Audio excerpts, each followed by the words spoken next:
Welcome to the Ref Room, hockey talk for referees, coaches, players, and fans. Broadcasting live on Facebook, YouTube, and Twitch. With your hosts, Scott Smokin Silz and Brad Baumruck. Live. The Ref Room starts right now.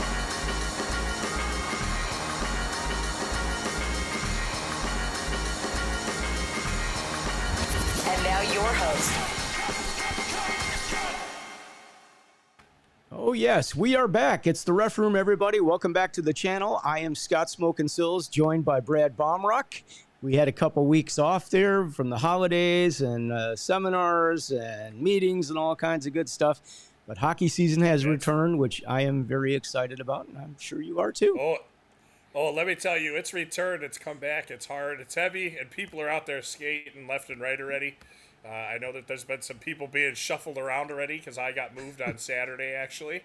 I was supposed to have a game and got the friendly text message in the morning. Can you stay for this game instead? Yeah, sure, why not? I'm already there, So it was a nice change. I know that the guys that ended up reffing it actually opened up a spot for somebody in our development program to work as a linesman for one of the first times. So I think that ended up working out nice for them too. So, I didn't do his high-level game, but that's okay. I had fun, and I was there, and, it actually turned out to be this really great game. There was a team in from Anaheim, and the two teams both can skate. They both hit. They're both big, physical U18 teams, and it was a fantastic game. It was a great skate, no BS from any of the players. We had a couple of penalties throughout the game, but that's going to happen. It's U18s. Yeah. We had one little scrum. That was good, but it was still a nothing. I thought it was just a bunch of pushing, but it was a good time. I don't know. I had a good weekend. I know that. Yeah, well, I've had a couple of great weeks. I mean, we got back. I feel like I'm already dropping a couple of LBs and getting back into shape here, which is very pleasant. What'd you do? Start emptying your pockets all the time when you go to bed at night? Yeah, I take the pennies out now. Yeah, it's been exciting. I mean, I got to tell you, we jumped into it with our hair on fire. When you go from 0 to 100, you worked, a couple men's league games here and there during the summer. And, even if you work 2 of them, it's like, okay, not a big thing. But then you jump right in. I worked 4 in a row, 4 AAA games in a row, day one. Not day one. We worked Friday night. I lined the game. Okay, that was great. Awesome.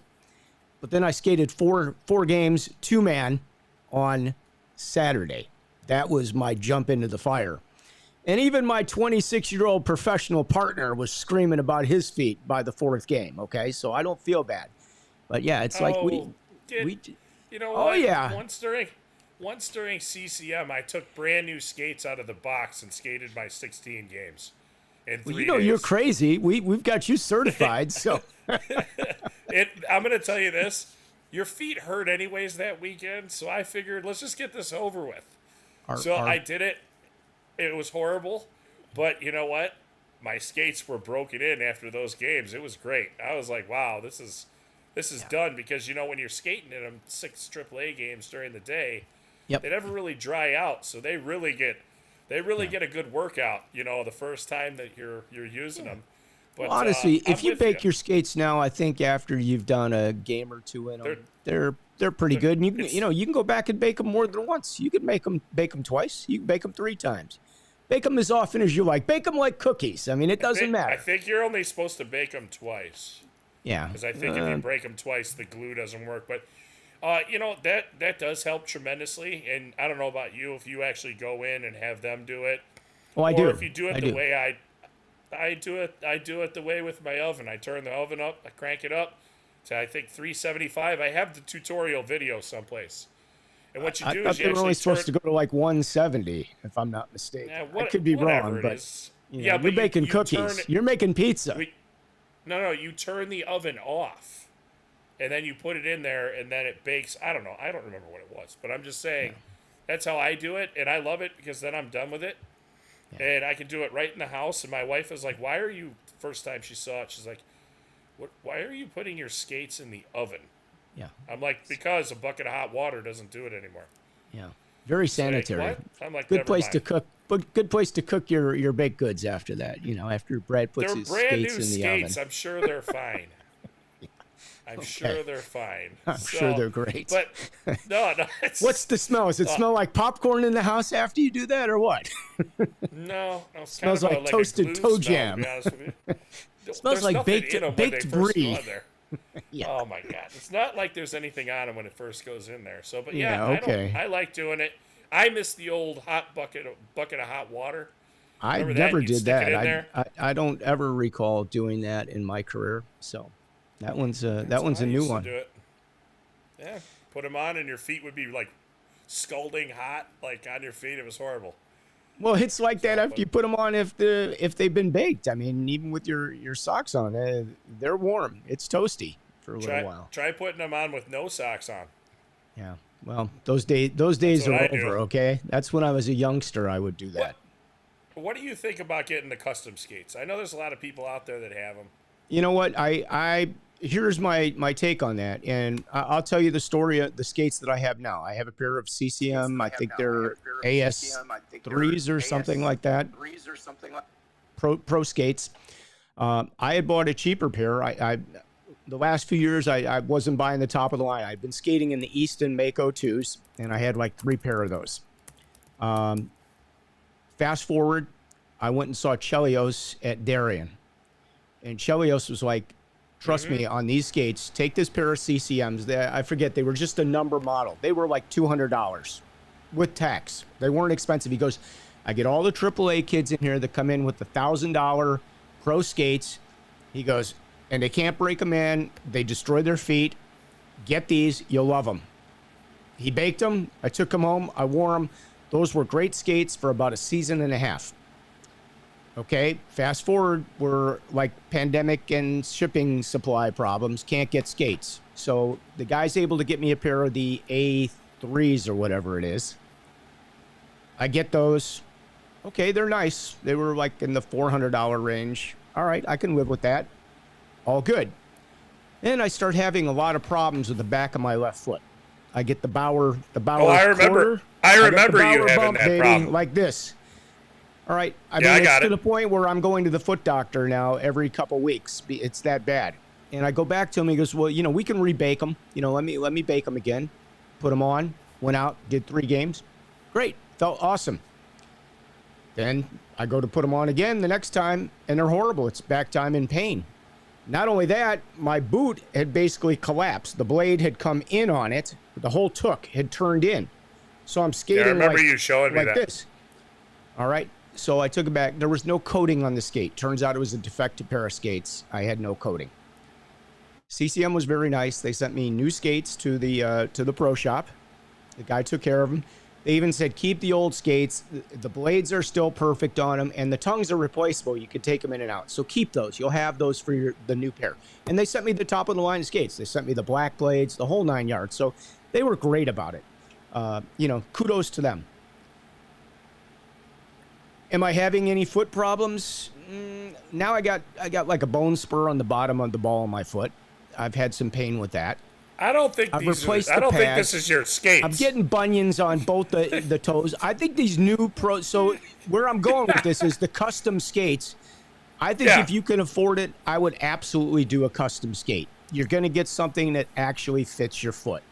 That's the long and short of the story. I could have just said, yeah, get custom skates. But I had, I like to talk. So anyway, No, I got you. I would recommend getting the custom skates. I know they're a lot of money, but what's the difference? It's a few $100 difference. Now, as a referee, that's a few more games you're going to have to work to pay for them. Quite a few games you're going to have to work to pay for them, especially if they're custom, because they're probably about $1,500. They're not cheap. Are they going to I was last just you any curious. longer? It's a pro skate. A pro skate's going to last you longer than, an off-the-shelf, not a pro model versus pro model, but, if you're buying the $300 or $400 pair of skates that, wasn't a pro model that got put on sale, yes, they will hold up better. I watched some really great videos on YouTube from a guy in all places. He's in England, and he talks about all the skates. And he breaks down what the difference is. Like if you buy this skate from CCM, you get 2 brass eyelets, one at the bottom, one at the top. I know what you're talking they're all about. brass eyelets. The boot is one piece versus being molded together. You can see the leather here, the way it seemed. He actually broke down like what the differences are and why you should buy the Pro Skate. And it was very interesting. I saw that after I got the skates, and I was like, wow, okay, next time maybe I will go for the Pro Skates.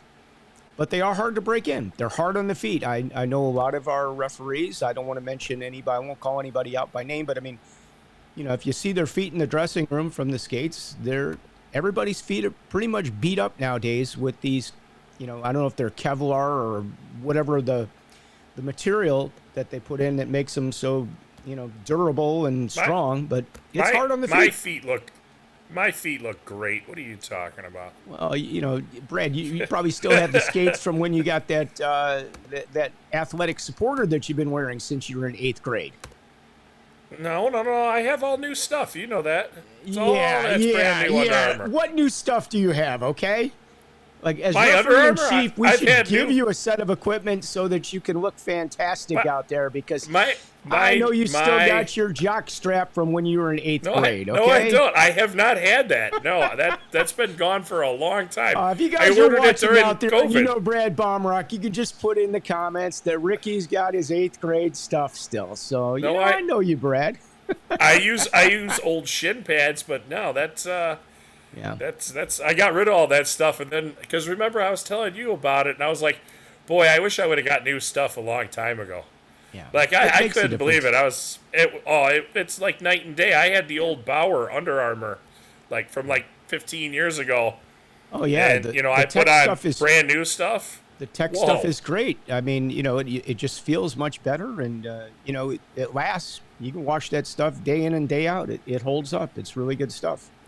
Equipment is not cheap, but having nice equipment makes life a lot better out there for you. You're going to be a lot more comfortable, and you need lots of it. I mean, you need extra stuff. If you're working 3, 4, 5, 6 games in a day, you need extra shirts. You need extra socks. You need extra pants. You need everything. Yeah, I got 3 shirts, and then I got 3 Under Armour pants. And the one thing is, it was so funny about it. The first time I wore it, right? I don't know if anybody watches The Simpsons, but there's this one episode where Flanders is, he comes up to Homer and he's wearing a full ski suit that's like skin tight. And he's like, it feels like you're wearing nothing at all. So I was out on the ice and I'm like, boy, it feels like I'm wearing nothing at all. I started laughing like the entire time. But boy, what a relief. I would suggest if anybody's skating in the old, cotton nylon stuff that, of the past, buy the new stuff. It pulls all the sweat away from your body. And then, I get acne from it. Skating a ton. Yeah. When I got the new stuff, though, I don't get it. Yeah. It's gone.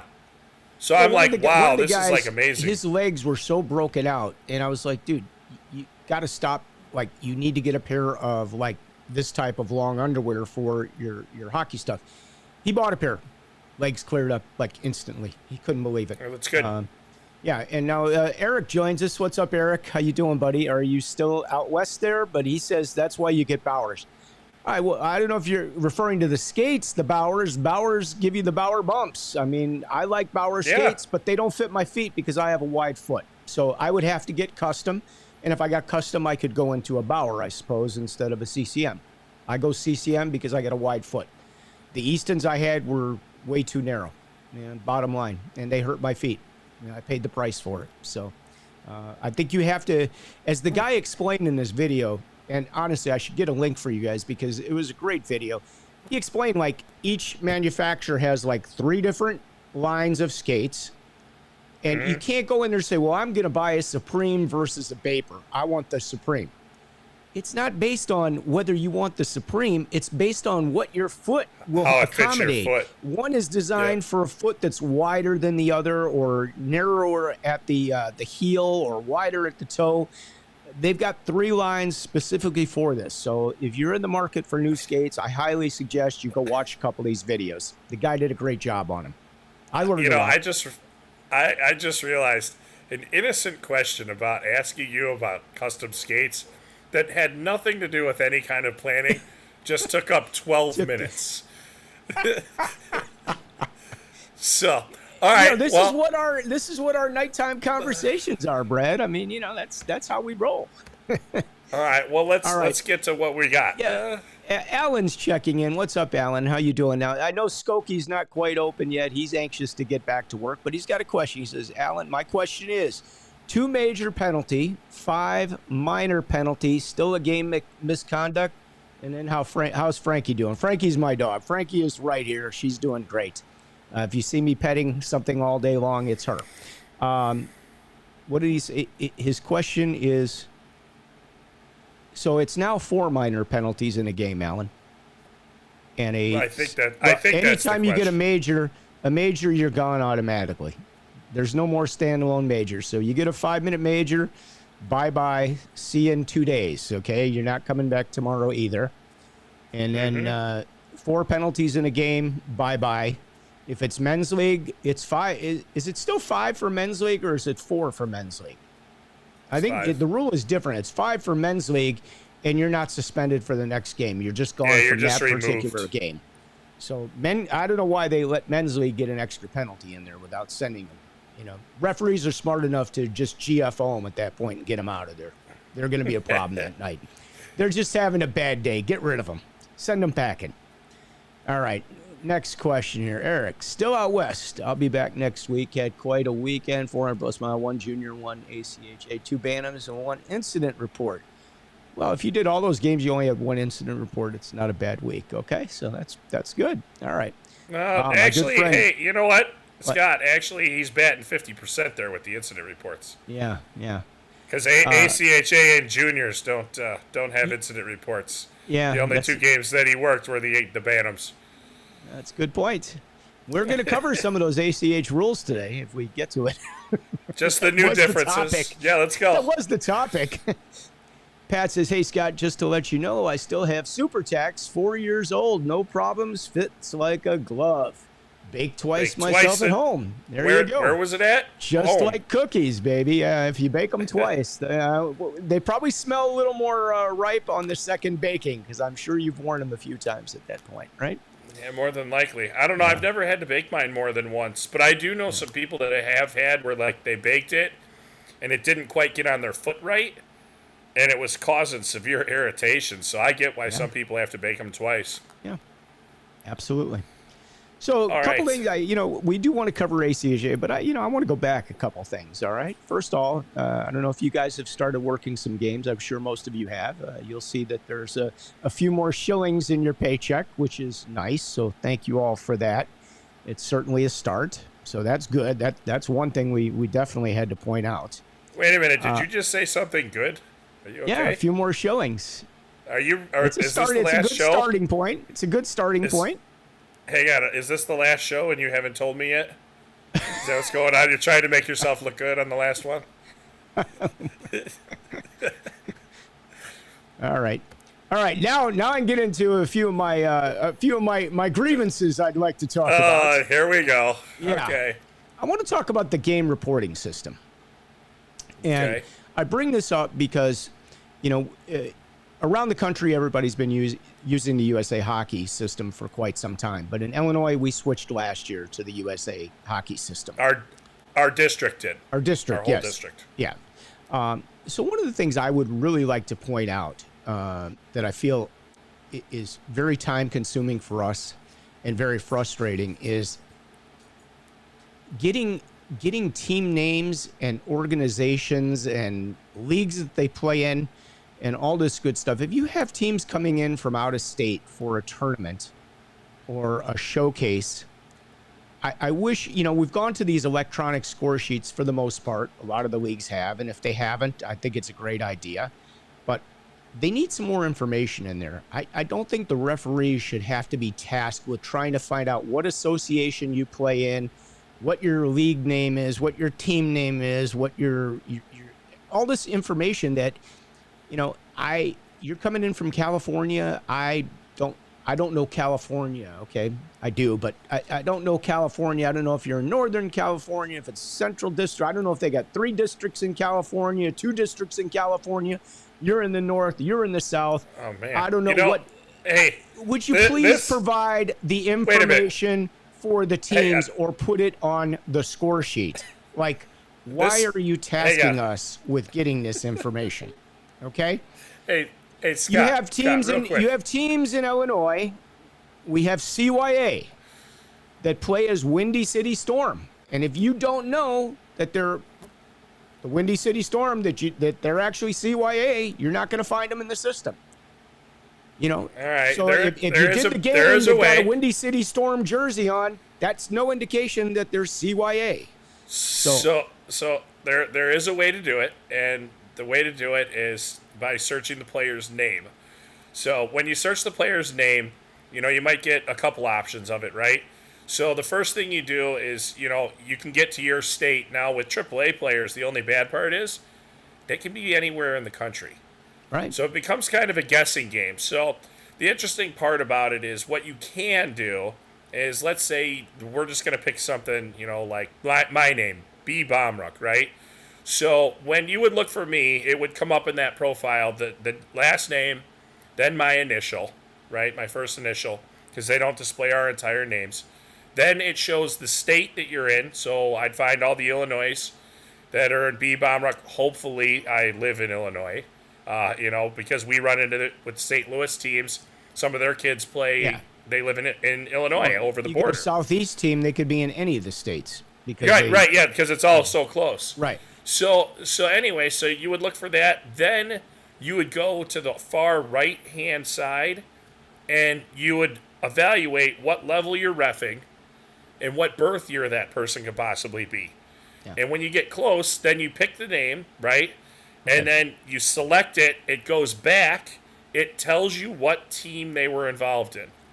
So, and then that's how you can find the team. A lot of educated guesswork going on in order to make this happen. So you actually have to kind of think about what you're doing. You know, it's a cerebral exercise. Easy. Yes, it's a cerebral exercise. I just think it could be easier. That's all I'm saying. I think it's something that should be looked at. I think this information should be on the sticker or on the score sheet if this is required information, because I even had trouble finding a partner in there. Okay, and I know him by one name. We all know him. He's listed as one name, and he's actually a different name, okay? You had to find him for me. I know it can be done, and I appreciate that, but just something I think we should take into consideration for all the other officials. Let's make their life easier. They put a lot of hours in on the ice. I don't think we should stress them out further. They're trying to get a game report in a timely manner, and when you can't get the information you need, it just takes a little bit longer. And I'm going to leave it. I'm going to leave it at that. How's that? I'm going to stop. I'm just saying, though. Yeah, well, I'm just saying there are people out there in the country that can help you find it, no matter what. Yeah. So you can reach out to them. My next topic. I have my next topic. We're not doing ACHA today, are we? We'll get to it at some point. So I'd like to talk about knowing the rules that you're playing under. And this is not for the referees. This is for the coaches and for the players that don't know the rules that they're playing under. Okay? You know, when you have two coaches losing their mind and a whole bench because a hand pass has been made in the defensive zone and completed in the defensive zone, and they are, I mean, you would have thought we had just, like, taken their child away from them or something. They were all up in arms. They were screaming in a mad panic over this. Please know the rules that you're playing under. If you're playing USA hockey, you should know the rules.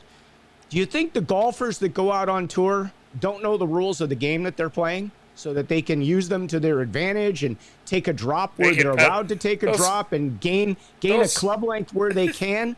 I mean, those guys get penalized all the time, Scott. Yeah, but they get penalized from TV viewers. It's awesome.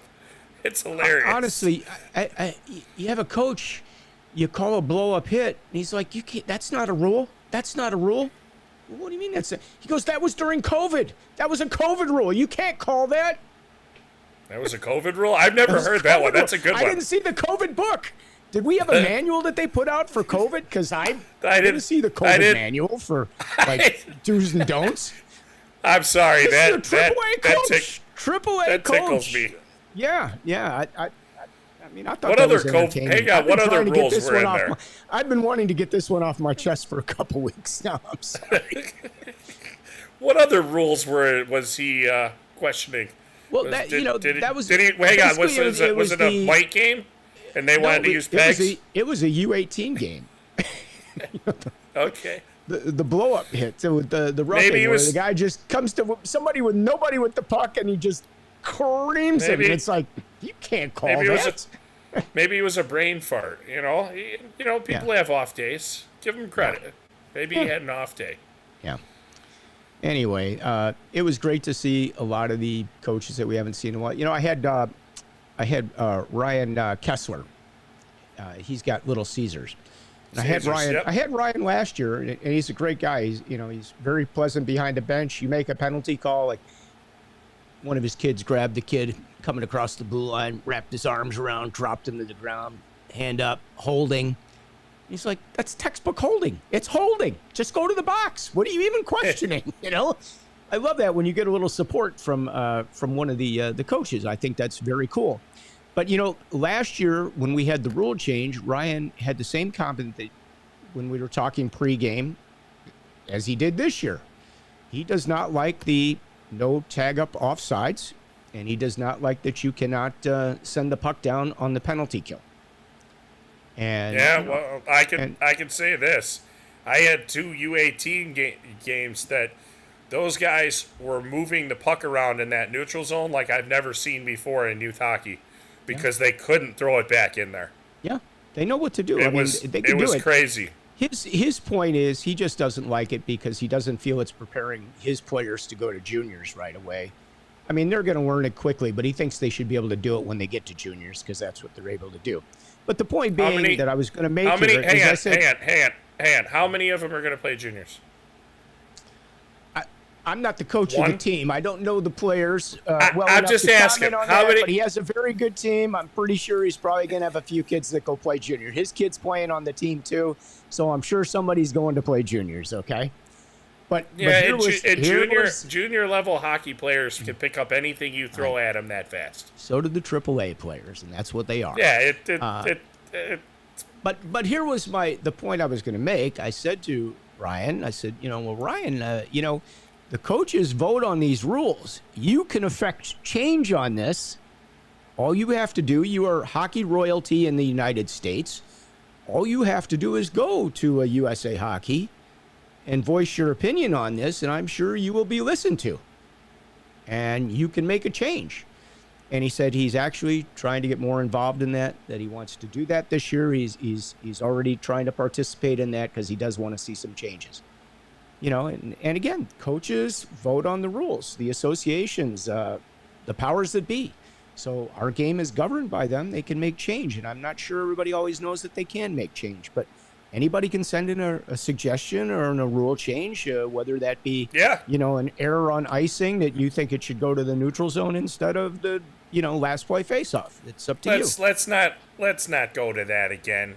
I'm not going there. It's so long. It's so long changed. Like, the people that remember it, like, it's amazing when I still hear it goes to center. I'm like, really? Yeah. I'm like, that. It's been like that for like 20 years almost now. If you don't know it by now, you're either ignorant or you just aren't paying attention. I don't know which one it is. It's one or the other. Now, did you complete all your modules and all your stuff, or are you all? All my modules are done. All my save sports done. My screening's done. The only thing I have not done is my test. That's the only thing. But I have like half of it done. Okay. Yeah, I'm. So I've been just kind of screen. I got everything done now. I'm just waiting for my screening to come back. So if it comes back, if it comes back. And it's one of those. Well, and it's one of those. I jump on it. I do a couple rules. I get off. And it's just one of those things that like, I got to be motivated for it, and I am doing it with the rule book, which is fine. Which is actually kind of funny. Maybe I'll do it tonight because now that you mentioned it, I'm kind of like, yeah, I do want to get that done. Yeah. So, but I have everything done other than that. Yeah. Brett says that rule's been in effect since 2005. Brett is becoming our expert. Hey, okay, so Brett's on the line. I'm going to post this up because I actually called you about this. That sounds about right. On something, so I'm going to poll all you guys that are watching today. We're going to have a little poll here. Oh boy. All right. You have a minute or two left in a game. You stop play for an injured player.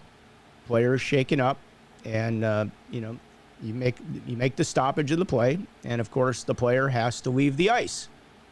Well, it's probably one of the better players on the ice, so the coach asked the question: if I call timeout, can I put him back in the game right now, or do I have to wait and send him into play like I would have to because of he got pulled off for the stoppage?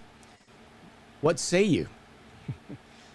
Let's see what you guys put in the comments. Can he come back and play immediately if the coach calls timeout, or does he have to sit because we stopped play for him because he was shaken up? He caused the stoppage. So I've had this conversation with I think 6 people now, and you know what? I got 6 entirely pretty different outlooks on it. Yeah. So, I think it's a great question because I can't find it in the rule split book of what we came up with. And there's ways to apply logic that you should let the player come back, and there's ways to apply logic that says, no, that player has to sit. What do you guys that are watching think? I want to see some comments, please. All right, here we go. Vladdy says, technically have to wait for next play cycle, in my opinion. I think that's fair. I think that's a good comment right there. Not saying it's right or wrong, Vlad. This one's up for discussion.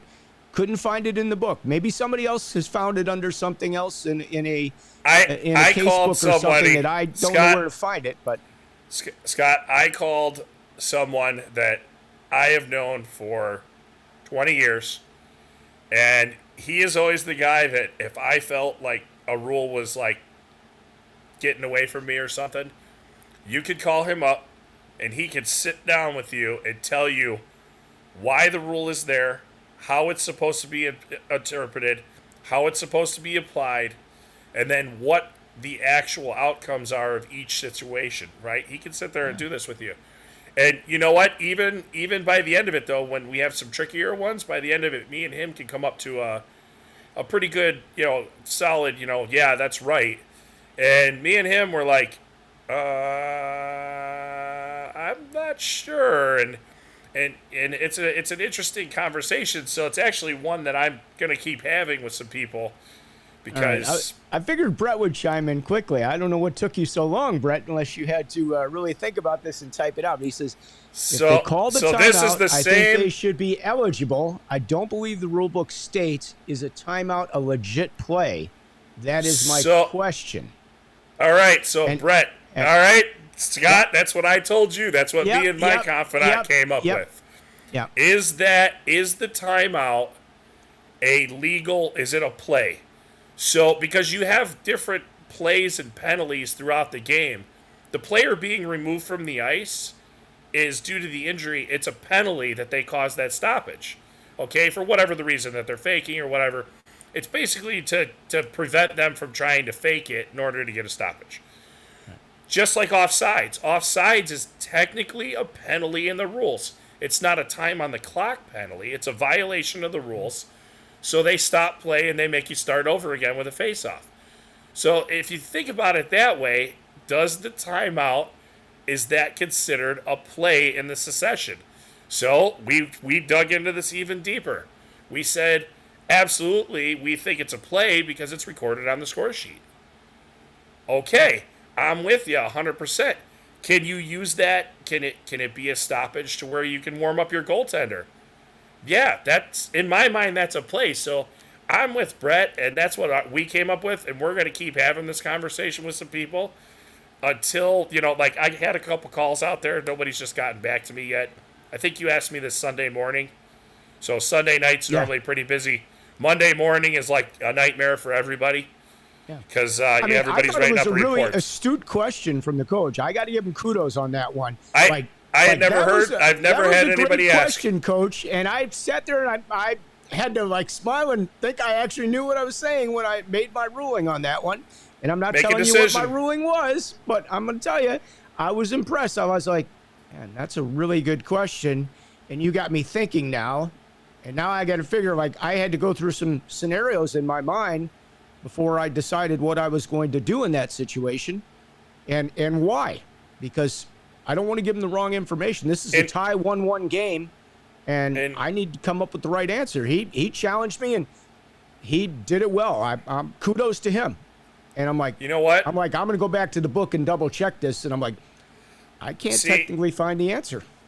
And yeah, but see, like then when we were having this conversation as well, then I went into, even further, like if you look at different levels of hockey, okay, what's a timeout? Is it considered? Well, if you look at pro hockey and college hockey, and actually one of the rules for NCAA was if it's a line change, however they worded it, a line change face-off where they can't change, they'll no longer have an ice cleaning.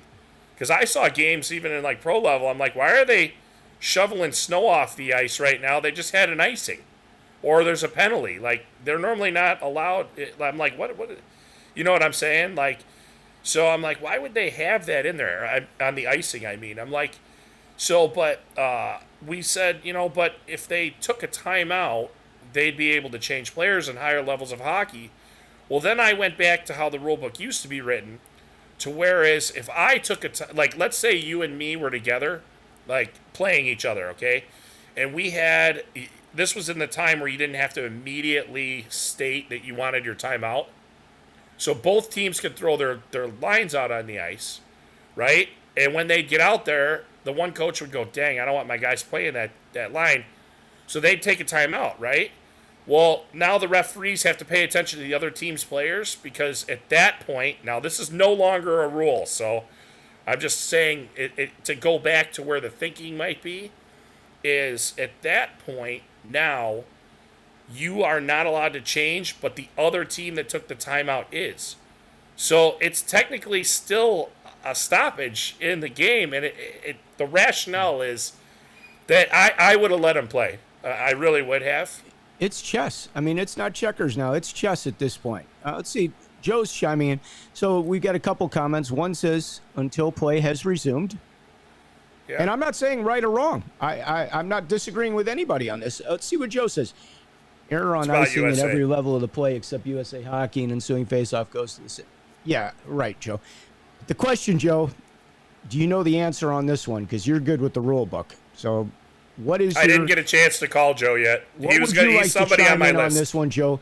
And if you missed the question was, you have a minute and a half left in a game, and a player causes a stoppage because he's injured. He's injured. He's injured. We have a stoppage.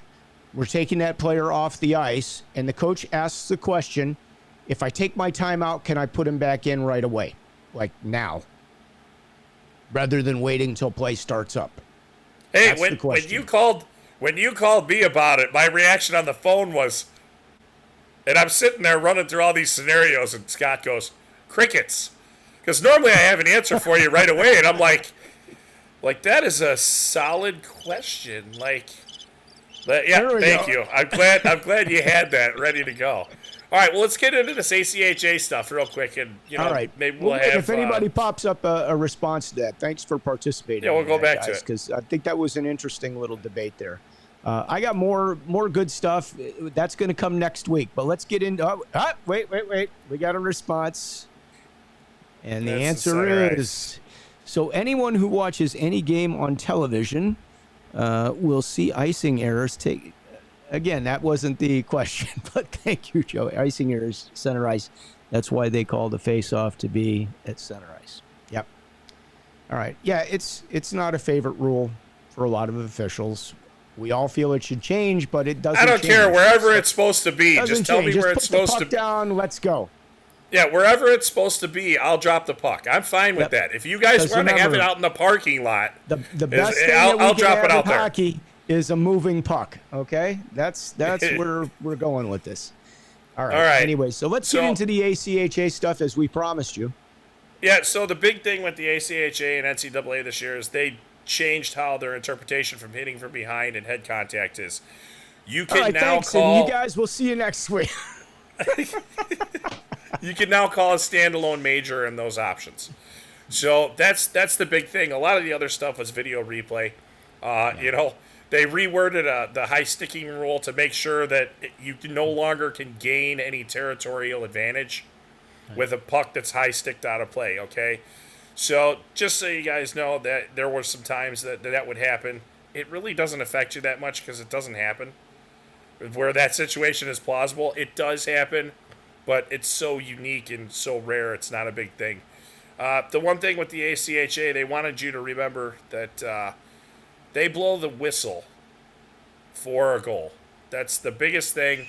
I know that they always have a frustration with that. The teams get frustrated with it. And the ACHA, it specifically states in their ACHA handbook and whatnot, they actually have a special directive that they sent out. And it states in there, we need to have play stop. That's the idea on a goal. So, I don't know. Joe's got something about last play face-off in there now. I'm confused. Yeah, I am too. The USA Hockey rule does not call for a last play face-off. A last play face-off would go to the point the puck was last played, not where the puck was when the whistle blew. Well, I think on a blown icing, the puck would be in the end zone. That's why the whistle blew because it was an icing. So it's just where it's an end zone face-off right there. It stays down there. Yep. Yeah. All right. Yep. So those are the big things that change with the ACHA, and then they're also doing the in-conference games, which a lot of people don't always know is they have a 5-minute overtime unless their league specifically says differently, but most of them do have a 5-minute overtime. It'll be played 3-on-3. And then if there is a league directive to have a shootout, they'll have a shootout afterwards in conference play and non-playoff play. I'm going to ask you a question, Brad, since we're talking about overtime. We have a lot more teams that are trying to play overtime, 5-minute 3-on-3 and maybe a shootout, things of that nature. There's a lot of overtimes, and it's tough to keep track of them. So hopefully they know. But here's where I'm going with this. Typically, we know what teams play. We know what, if I'm just going to use an example and I'm not going to call it a league, but let's say you're playing 15-minute periods and that's normally what you play and you don't normally have overtime. But now it's Saturday and you got an extra 10-minute ice slot that day and your game is tied and now you want to stay and continue to play. But, our schedulers are expecting us to be at another rink at a certain time because normally you don't play an overtime and normally your games are this long. And now we have people at other rinks where we're supposed to go to get to those games.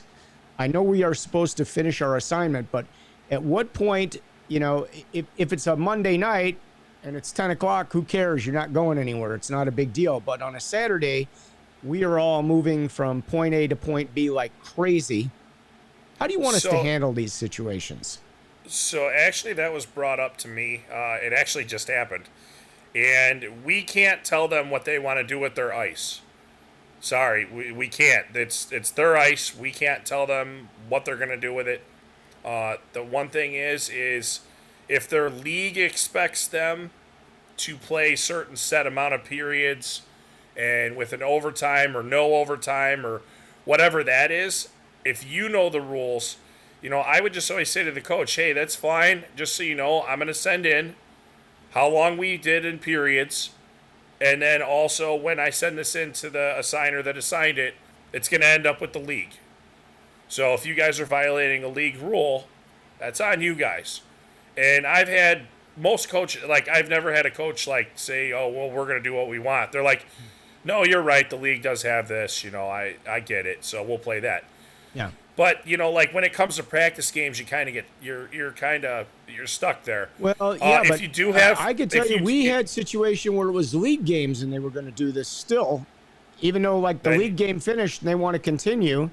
And I'm like, but no, we have to get to, we have other games on our schedule and rinks to get to where somebody's paying $500 or $600 for that sheet of ice and they're expecting us to be there, because we were scheduled accordingly. So where do we go with this?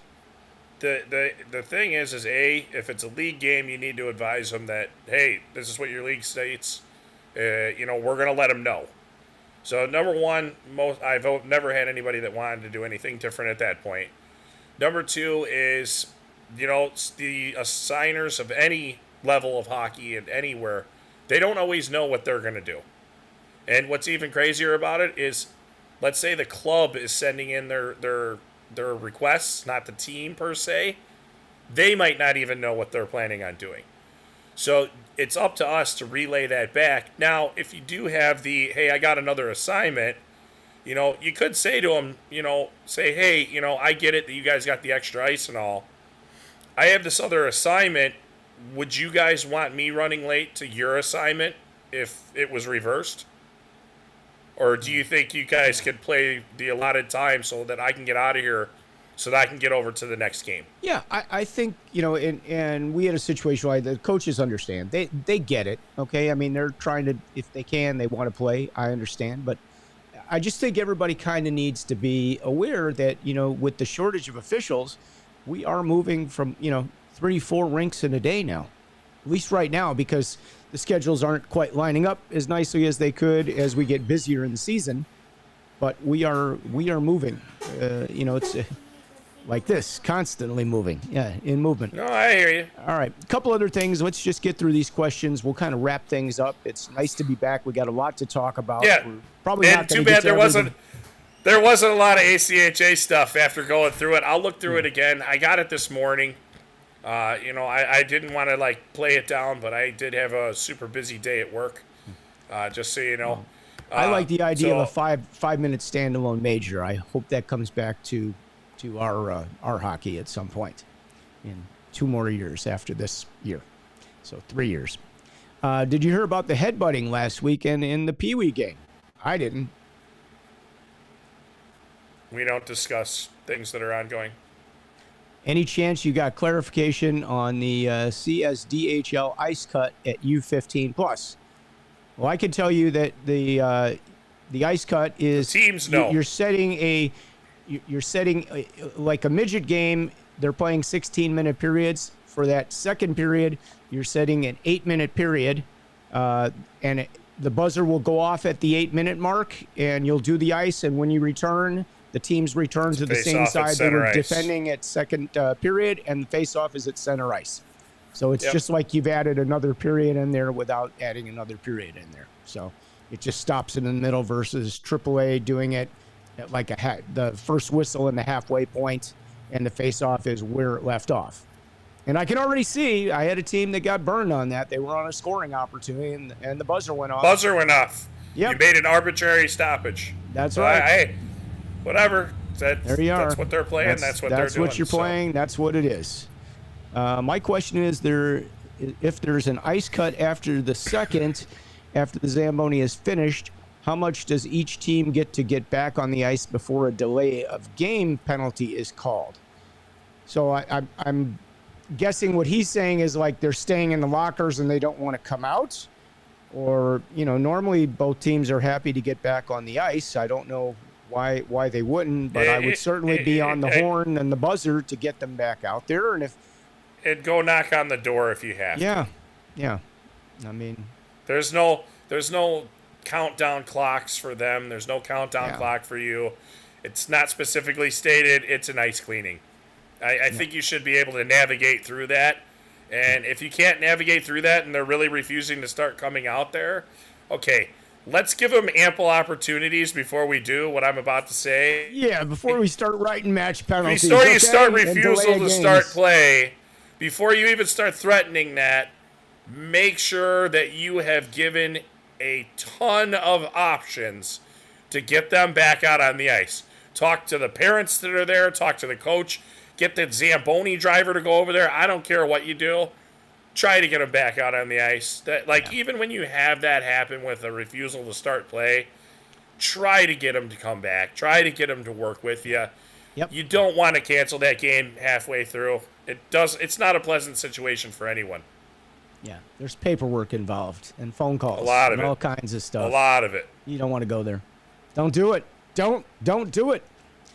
All right, let's see. Joseph Prescott, what's up, buddy? The rule states that the player may return after the ensuing face-off. If a timeout is taken, the player that caused the stoppage cannot be one of the players who line up for the ensuing face-off. So what Joe is saying is he can't return to the ice in that situation. I get it. The ensuing, I'm with you. The ensuing face-off. Yep. I see that side too. Yep. It's just, is that timeout a legal play in succession? Yeah. Being counted. That's the thing, because it's not defined anywhere in the book if that timeout is a legal play. Like, can you use it in that fashion? I get what the rule book says too. Yeah. I'm with you, Joe. I looked at it from that angle. Me and Scott talked about it from both angles. I see it both ways. We have gone A versus B and back and forth on like every. If we apply it this way, what happens? If we apply the rule this way, well, the rule says this. If we apply it this way, it's still a gray area. Kind of an interesting, like maybe that's one for the case. Definitely open to it. Definitely open to interpretation right now. Yeah. At least that's the way I'm looking at it. Oh, wait a second. I got one more comment. He says, Michael, in most amateur games, there is no time set on the clock for intermission. This makes it difficult to enforce a delay a game penalty. That's a good response. Thank you for that, Joe. Appreciate it. Always love your expertise. You've been around for a long time doing this, longer than most of us will ever referee in our careers. So we love that insight and the fact that you share your knowledge so willingly. Mr. Babcock says exactly one team doesn't want to come out. Well, then after you've exhausted everything. Or was it, well, there's 3 teams out there. Was it the referee team that didn't want to come out after the intermission? Yeah, that's because they're playing an extra minute a period, and Scott's mad about it. He's in there texting. Absolutely. Texting people. Can you believe they're doing this to me? I'm staying in here an extra minute now. That's right. Hi, kid. Hey, I learned from you, Brad, to check that clock. Make sure it starts. You don't want to be out there any longer than you're supposed to. That's not the only reason I don't want any goals being scored that could jeopardize the integrity of the game, because the stupid clock didn't start. Yep. That's right. All right, so what does Joe say? He says, when one team returns and the other does not, I go to the locker room, or I ask one of the parents to go to the locker room. Yep. Bingo. Exhaust all your possibilities. Boom. There it is. Alan says, Skokie plays 4-on-4 overtime if still tied, and then a shootout. Okay. Thank you for that, Alan. Hopefully you'll be playing soon. That ice will be up any day now, I think. You guys have been shut down for a while. Is it supposed to be open in October? Yeah, they've had repairs going. Steve Glickman retired. Yeah, they did their whole ice plant, I think. What's that? Yeah, I think they redid their whole ice plant. Yeah. That's what I heard. Yeah, well, that's a great building. I mean, that place is always in tip-top shape. He says, now, if a team refuses to return to the ice, the procedure is covered clearly in every rule book. Yes, and we are aware of that. After you've exhausted all your options. Paperwork and phone calls that go with making that decision. Okay? Yeah. All right. Well, you know what? We've almost exhausted an hour. We covered 2 minutes of ACHA as promised, and all the other grievances that we have to cover because we missed each other for 2 weeks. Yeah, but that's not like we didn't talk to each other.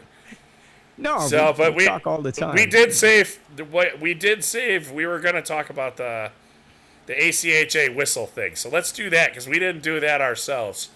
We decided to save that because you have a stance on it and I have another stance on it. Yeah, so my stance is I like a whistle after a goal.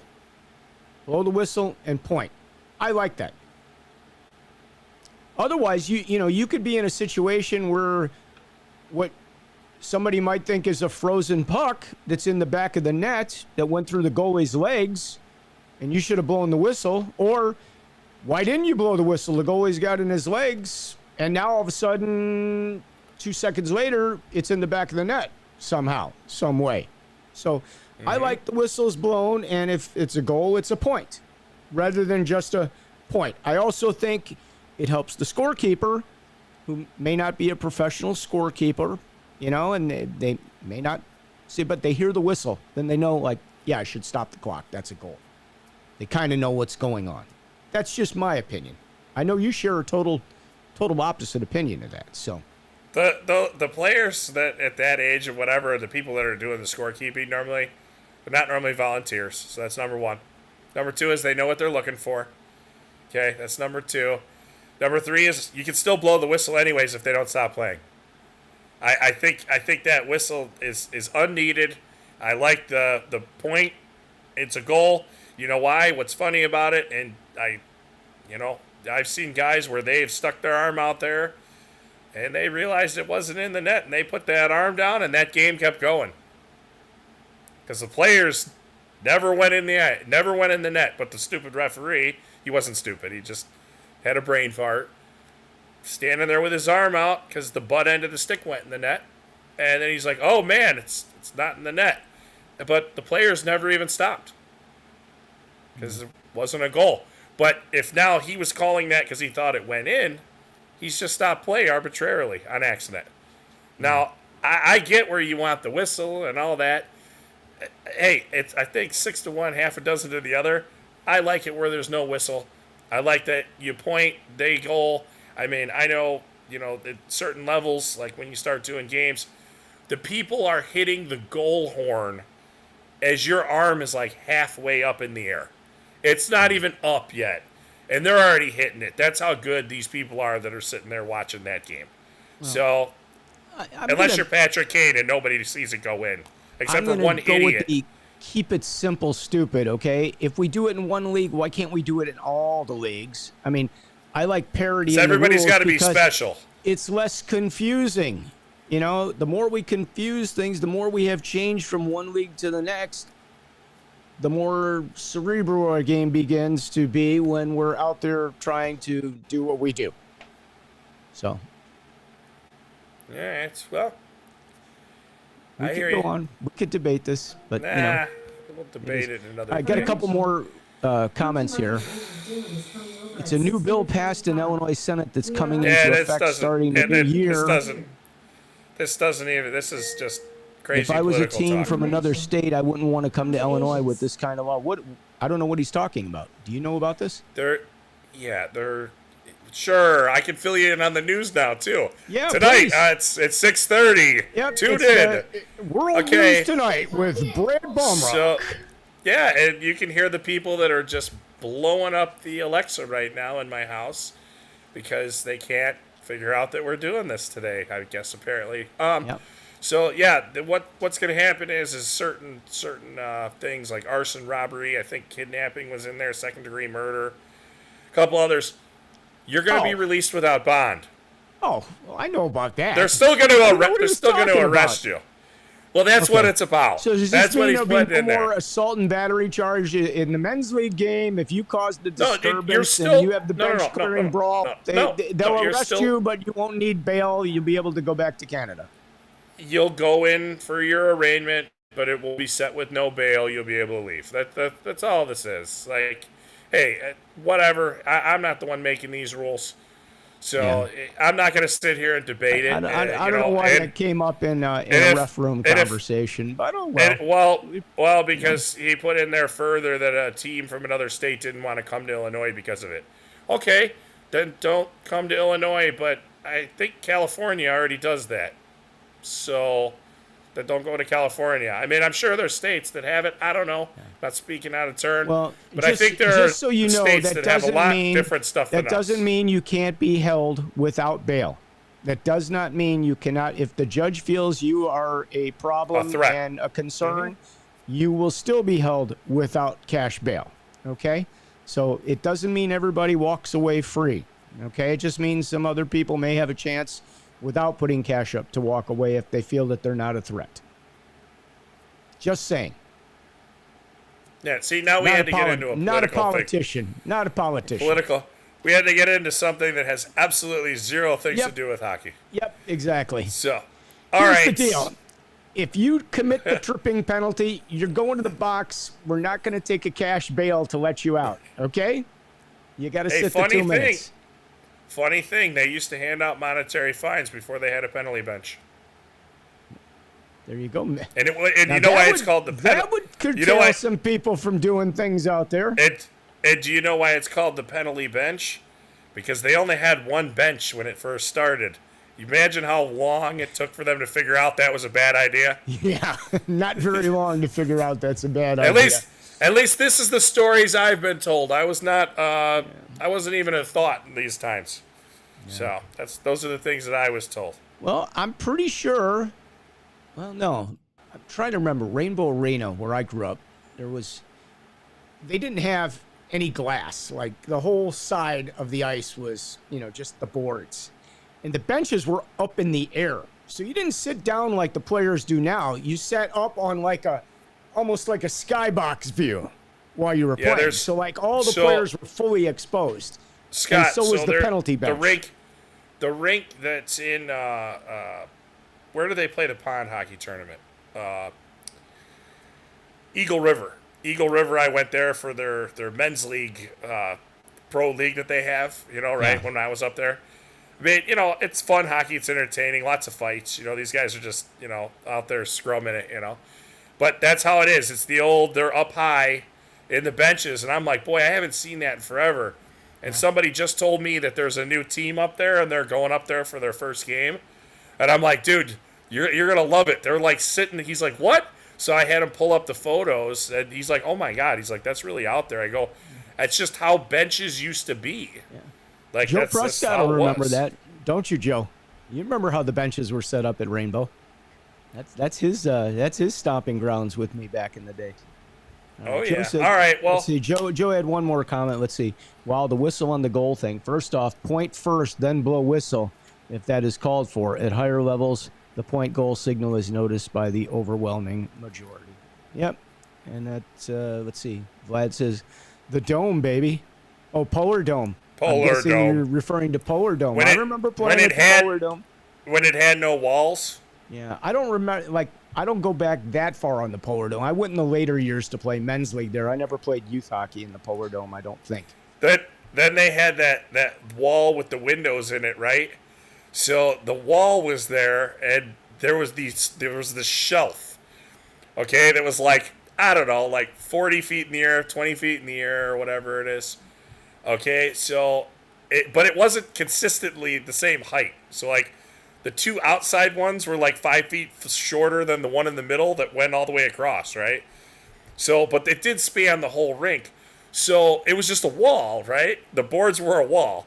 So when the puck would get shot up over the shelf, that's when we determined it was out of play. If it stayed below the shelves, we're playing this puck, baby. Well, I just like to throw that out there about the dome. Behind each goal, there was a brick wall behind each goal. Going all the way up, like brick wall. No glass, brick wall. The spectator side, no glass, just boards. No glass. Pucks could sail out of there. You had the corners. The corners had like an exit out to the alley that went down a few stairs. So if you went out, I've heard about down this. The stairs. You tried to hit guys over the board, over the boards. Door. You put them out the exit door, literally. Yep. And there was nothing but garbage in that area. Everybody threw all their garbage in there. So not only were you going out in the alley, you were going in the garbage before you went out in the alley. It was quite a place. And then, of course, the Zamboni door was on one of those ends with the brick wall. So you had like the stuff that stuck out that you could get hit with too. So it was all right. Well, we better go before these people drive me totally insane with Alexa. All right. We will see you guys next Monday. It is the Ref Room.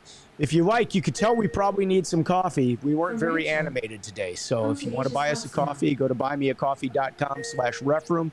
We always appreciate the support. And we will see you next Monday at 5:30 Chicago time. That's Chicago time right here on the Ref Room. On behalf of myself, I'm Scott Smokin Silz and Brad Baumruck. We'll see you next week on the channel right here. Have a good one. Peace out.